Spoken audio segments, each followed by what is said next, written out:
Mesdames et messieurs, bonsoir et soyez les bienvenus pour cette nouvelle édition de votre journal de 22 heures. À la une dans l'actualité. À la une dans l'actualité nationale, le chef de l'État, son Excellence Ismaël Omar Guelleh, a regagné la capitale après avoir participé au sommet de Manama et au forum de Kigali, au Rwanda. À Kigali, le chef de l'État, son Excellence Ismaël Omar Guelleh, a participé à Africa CEO Forum à Kigali, au Rwanda. Et enfin, dans l'actualité internationale, nous verrons en fin de journal, au Proche-Orient, Israël veut intensifier son offensive à Rafah. Et je vous disais dans le titre, le président de la République, son Excellence Ismaël Omar Guelleh, a regagné ce vendredi soir le pays à l'issue d'une double mission à l'étranger qu'il a d'abord conduit à Manama, capitale du royaume de Bahreïn, et ensuite à Kigali, au Rwanda. À Manama, première étape, son dernier déplacement à l'étranger, le président Guelleh a pris part aux travaux du 33e sommet ordinaire de la Ligue des États arabes, réunion placée sous le signe de la poursuite aux efforts de solidarité avec la Palestine, théâtre d'un massacre continu des populations depuis octobre dernier. Et à Kigali, seconde et dernière étape, son périple récent à l'étranger, le chef de l'État djiboutien a participé aux travaux du Africa CEO Forum 2024. Rappelons que c'est le plus grand rendez-vous annuel sur les perspectives économiques et des investissements en Afrique. A noter qu'à Kigali, en marge de sa participation au Africa CEO Forum, le président de la République a eu une rencontre bilatérale avec son homologue rwandais, Paul Kagame.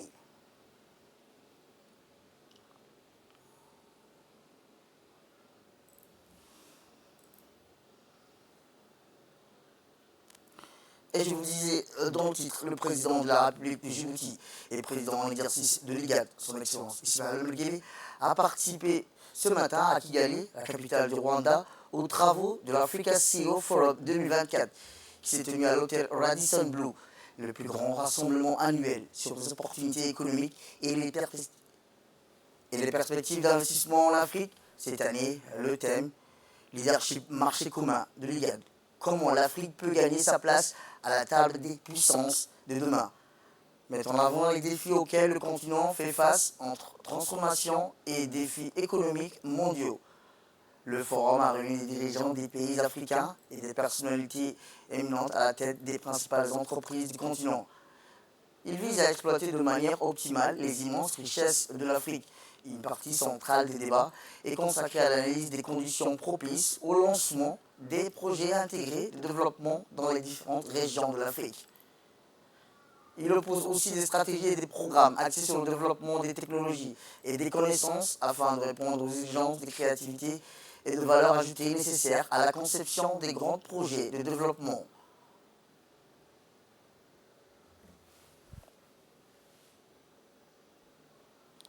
En plus du président Guelleh, des chefs d'État et des dirigeants des plus grandes entreprises africaines, des investisseurs internationaux, des dirigeants multinationales, des ministres et des représentants des principales institutions financières du continent qui ont participé.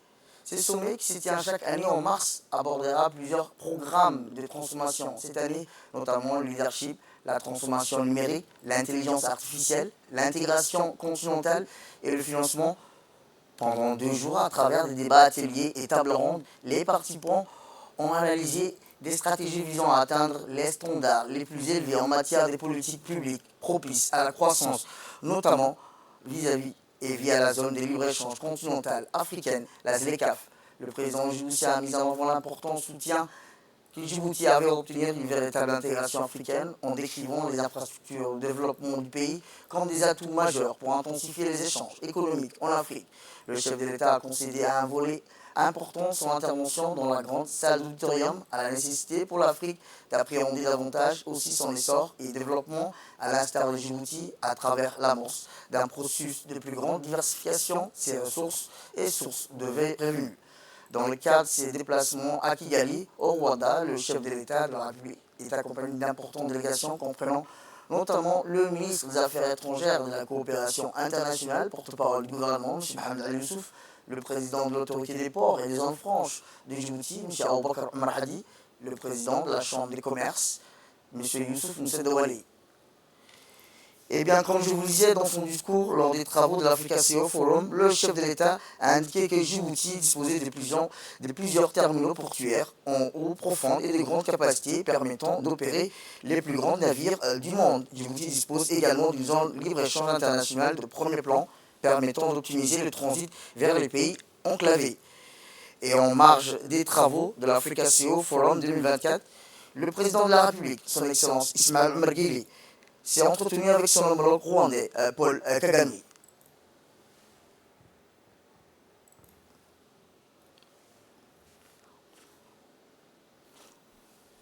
Les relations d'amitié et de coopération entre les deux pays et les deux peuples, frères et amis, ainsi que les voies et les moyens de les promouvoir, de les développer davantage, ont été évoqués au cours de cette audience.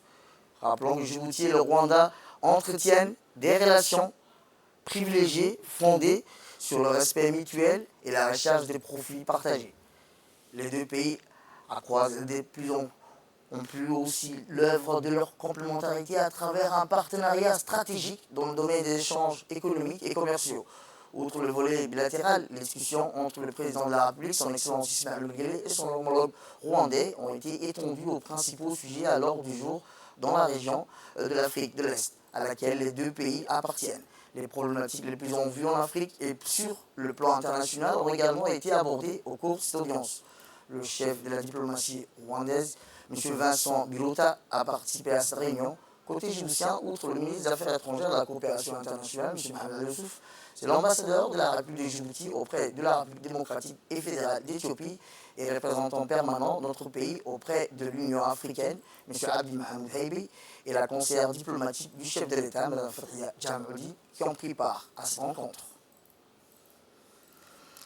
Retour à Djibouti, où dans le prolongement de la visite du président du Parlement de la République fédérale de la Somalie, M. Cheikh Al Mohamed Nour, accompagné de sa délégation dirigée par le président de l'Assemblée nationale de la République de Djibouti, M. Dileta Mohamed Dileta, ils se sont rendus à Artaville, chef-lieu du district éponyme, après la prière de vendredi.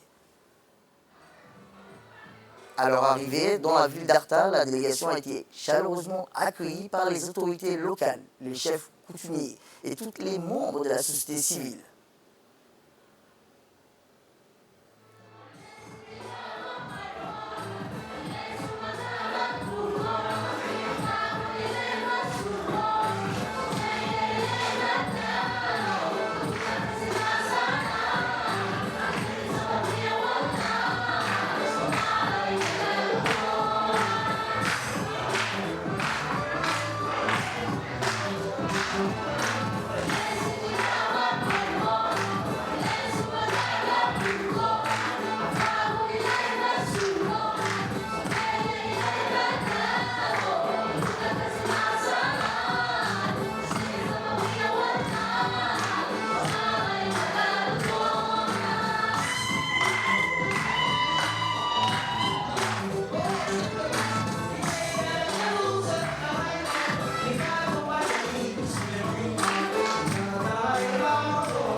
Eh bien, dans son allocution poignante, le président du Parlement somalien, Cheikh Aden Mohamed Nour, a exprimé un vibrant hommage au chef de l'État de la République de Djibouti, son Excellence Ismaël Merguele, pour son soutien indéfectible dans la reconstruction et la restauration de la Somalie sur la scène internationale. Depuis le début de leur histoire commune, dont le peuple djiboutien a toujours été à l'avant-garde pour soutenir ses frères et sœurs somaliens dans leur quête de paix et de réconciliation. L'honorable Cheikh Aden a conclu son discours en mettant en lumière, suite à la conférence d'Arta qui a mené à l'établissement du gouvernement de transition, des efforts continus qui ont été faits pour renforcer la véritable réconciliation parmi le peuple somalien, facilitant ainsi la construction de l'État somalien qui est maintenant à un stade très avancé. Les réalisations et les acquis sont aujourd'hui préservés grâce au soutien du président de la République, son Excellence Ismaël Merguele, et ces efforts ne seront jamais oubliés par la nation somalienne et son gouvernement. Sans transition, le président de l'Assemblée nationale, M. Dileta Mohamed Dileta, a offert un dîner de gala à l'hôtel Haïda, organisant l'honneur de M. Cheikh Aden Mohamed Nour, président du Parlement de la République fédérale de la Somalie, ainsi qu'à la délégation qui l'accompagnait.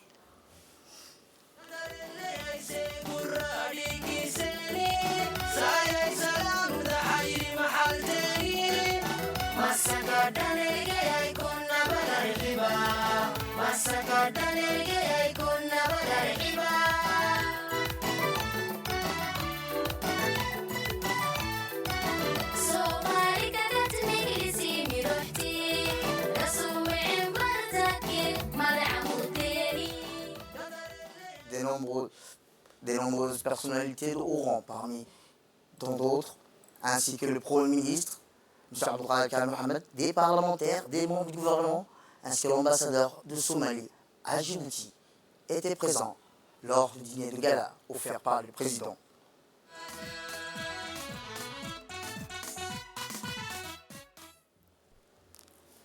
Et comme je vous le disais, ce dîner qui a été offert au président du Parlement somalien.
Éducation, cette fois-ci sous le patronage du ministre de l'Éducation nationale, de la formation professionnelle, M. Moustapha Mohamed Hamoud, et de l'ambassadeur du serviteur de sa mosquée à Djibouti, Faisal bin Sultan Al-Qabani.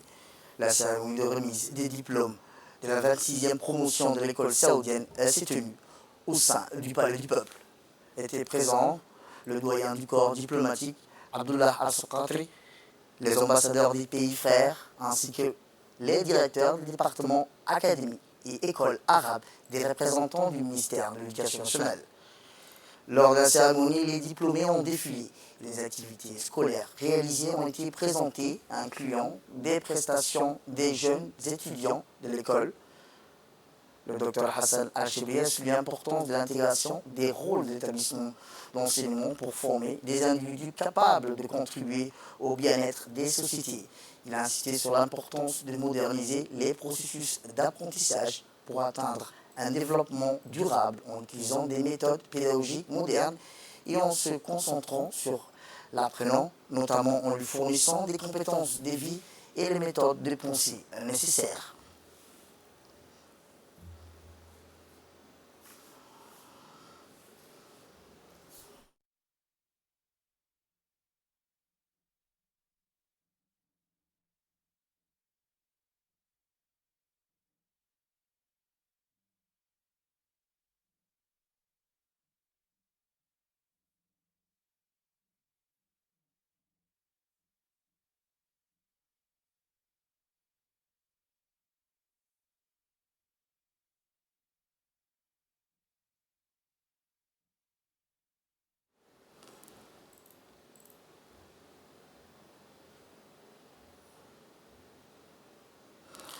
L'ambassadeur Faisal Al-Abani, parrain de la cérémonie, a mis en avant la profondeur des relations historiques et fraternelles entre le Royaume d'Arabie Saoudite et la République du Djibouti, ainsi que leur coopération éducative. Il a encouragé les étudiants diplômés à poursuivre leurs études et à s'engager dans des domaines qui favorisent le progrès de leur pays.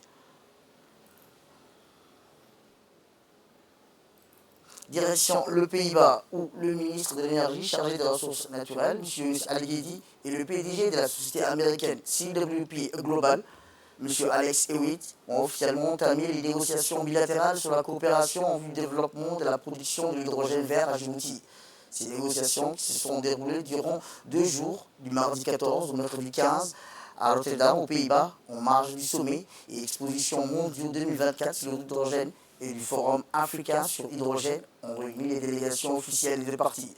Ces premiers rounds de négociations consistaient en effet pour les deux parties de définir le cadre de coopération, de faire l'état des lieux des activités déjà réalisées, d'évaluer les acquis, de faire ressortir les défis et de fixer de nouvelles perspectives en fonction des priorités de développement de notre pays. Plus particulièrement, la rencontre a permis de plancher sur plusieurs points cruciaux et de dialogue autour des nouveaux engagements bilatéraux. Retour à Djibouti où la Commission nationale indépendante pour la prévention et la lutte contre la corruption a participé au Forum arabe des institutions de lutte contre la corruption qui s'est tenu à Riyad, en Arabie Saoudite, du 15 au 16 mai 2024. La délégation djiboutienne était composée de la présidente, Mme Badriya Zakri Cher, du directeur de la coopération internationale, du rapatriement des avoirs, Jamal Suleiman, du conseiller principal du ministère de l'économie et des finances, M. Samir Al-Cher, des ministres, des présidents d'autorités de lutte contre la corruption, ainsi que des personnalités de haut niveau représentant des institutions internationales opérées dans ce domaine, étaient présents. Ils ont échangé autour des thématiques relatives à l'investissement, à la contribution de la jeunesse, du secteur privé et du rôle de la recherche et de l'innovation dans la prévention de la lutte contre la corruption. En marge d'événements, les deux présidents ont procédé le 15 mai dernier à Riyad à la signature d'un protocole d'accord entre les deux institutions. Ce protocole vise le renforcement des capacités, des mécanismes et des stratégies de prévention et de lutte contre la corruption de deux institutions, ainsi que le partage d'informations, d'expertise et de bonnes pratiques. Retour à Djibouti, culture à présent, où les jeunes artistes, candidats, filles comme garçons, se sont confrontés hier soir pour la première soirée de quart de finale au studio numérique de la radio-télévision de Djibouti, devant des jurys et ses fans venus des 4 coins pour les soutenir, les honorer et par leur présence qui encourage et stimule la motivation de chaque candidat respectif.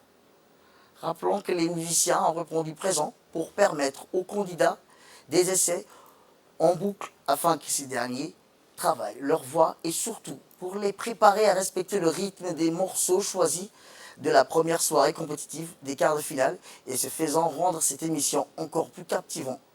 C'est chose faite.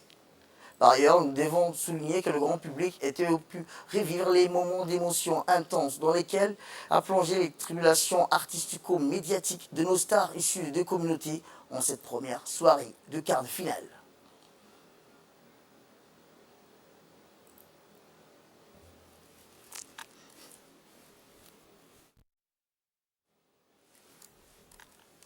Comme à l'accoutumée, la radio-télévision de Djibouti, en partenariat avec le ministère de la Jeunesse et de la Culture, redouble leurs efforts pour le succès de cette émission en général et en particulier le quart de finale de Djib Talent, la belle performance sur scène des candidats gagnants et les différents morceaux choisis, chantés par ces derniers, ont laissé transporter le large public qui savoure ces moments passés devant le petit écran, émerveillé hier soir par des voix et envoûtantes des artistes gagnants des quarts de finale qui ont transporté les amateurs de la musique dans un tourbillon d'émotions.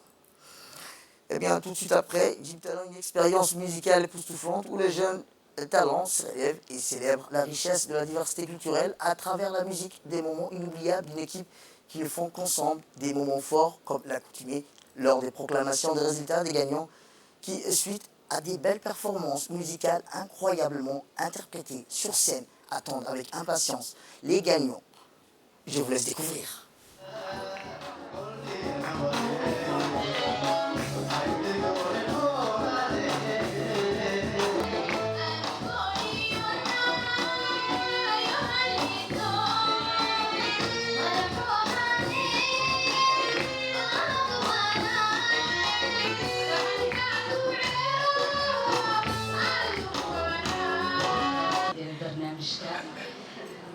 soo dhaweeyo aan ku soo dhaweeyo masraxa wasiya Cabdimalik oo isagu waxa uu soo qooqaysan nagala Les résultats finaux qui se sont déroulés dans de bonnes conditions et dans la transparence. Voici les gagnants de la première soirée du quart de finale du concours Djib Talent 2023-2024.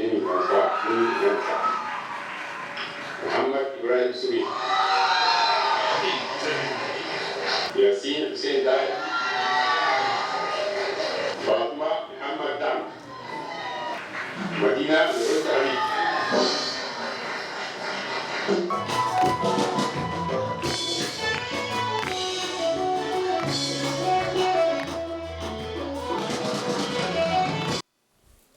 Eh bien, le studio numérique de la radio-télévision de Djibouti est devenu désormais un endroit où la créativité s'épanouit, où les jeunes talents brillent de mille feux. Un véritable tourbillon artistique conçu dans le cadre de cette émission Jeunes Talents. Il s'agit là, à travers Djib Talent, de stimuler la pensée créative des jeunes artistes, de favoriser la confiance en soi en encourageant l'expression individuelle de chaque candidat respectif. Tout à fait autre chose cette fois-ci, dans le cadre de la tenue d'un atelier métropolitain de Djibouti qui s'étalera du 19 au 23 mai 2024, organisé conjointement par le ministère de la Ville, de l'Urbanisme et de l'Habitat et le ministère de l'Enseignement supérieur, de la Recherche. L'équipe d'experts français invités pour accompagner cet atelier a procédé hier dans la matinée à une visite préalable du laboratoire clé du CERD, suivi d'échanges préliminaires avec le directeur général du CERD, ses responsables de laboratoire et plusieurs chercheurs du CERD. Cette équipe est composée d'experts de la LITEM, l'Agence des villes et territoires méditerranéennes durables, de l'IRD, l'Institut pour la recherche et le développement du Grand Port maritime de Marseille, du Canal de Provence, ainsi que du réseau des innovateurs de l'équipe Avitem et IRD. Rappelons que les activités de recherche menées au CERD sont d'études et de recherche de Djibouti sur l'analyse sociale du pays, son positionnement, ses sols, sa biologie marine, son agriculture, son observation de l'environnement, entre autres, constituent un riche apport à cet atelier de réflexion. C'est dans ce cadre que l'équipe française d'experts ont visité les laboratoires du CERD, qui sont entre autres le laboratoire de métallogénie, qui est une science qui étudie les mécanismes de formation des gisements métallifères. Le laboratoire de géophysique, l'Institut de sciences de la Terre du CERD. Rappelons que le CERD a principalement pour mission de mettre en œuvre des programmes de recherche et de développement technologique dans le cadre des choix priorités fixés par le ministère de l'Enseignement supérieur et de la Recherche en adéquation avec les objectifs tracés par le gouvernement et de contribuer à la diffusion de l'information scientifique et technique et à la publication des travaux de recherche et d'assurer des activités de veille technologique. Suite aux visites effectuées dans les quelques laboratoires du CERD, la délégation de l'Avitem et IRD s'est entretenue avec le directeur général du CERD et les chercheurs sur l'état du lieu de réflexion pluridisciplinaire du CERD par rapport au changement climatique et aux différents impacts provoqués par ces fléaux dans une structure particulière telle que l'environnement, l'eau et le sol. Il était question lors de cette réunion de discuter entre autres des grands éléments d'adaptation, des grands enjeux pour l'avenir en s'adaptant à ces changements climatiques. Des résultats fondamentaux des recherches, des travaux menés par le CERD ont été expliqués, présentés à la délégation. Force est de constater que le CERD est l'épine dorsale en termes d'observation et de réflexion sur le changement climatique à l'échelle nationale, mais aussi à l'échelle de la Corne de l'Afrique.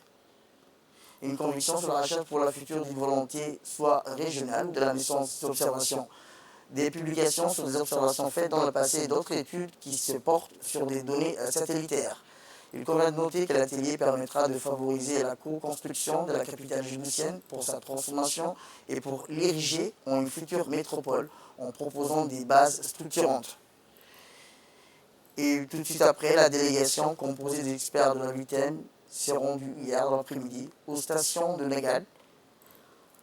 Arrivée sur le lieu, l'équipe a été accueillie par des responsables connus pour leur professionnalisme, leur abnégation pour leur travail. La délégation a eu droit à une présentation de l'état des lieux, du fonctionnement de ce nouveau train électrifié, son efficacité par rapport à l'ancien et sur la coopération du Djibouti avec la République fédérale d'Éthiopie. Notons qu'il y a un train de passagers, ceux des marchandises et les activités d'exploitation se font depuis 2018. Par rapport à l'ancien gare, il s'agit là du premier train électrique transfrontalier.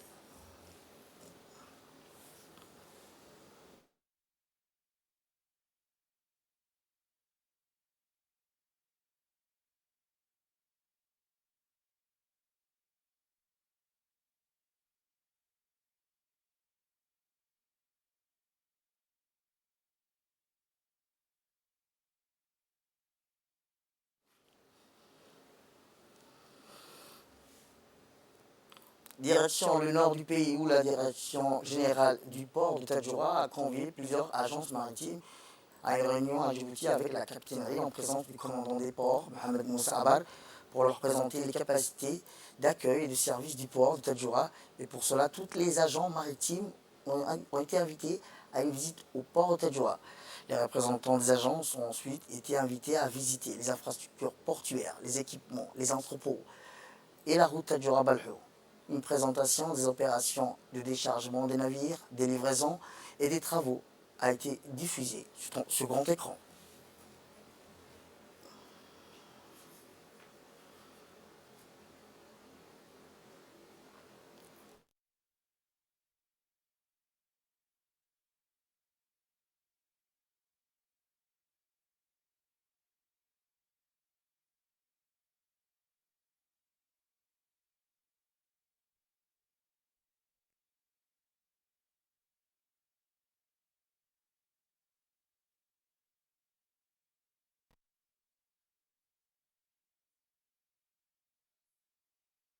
L'importance et la volonté de vouloir mettre à disposition tous les services afin de satisfaire les clients.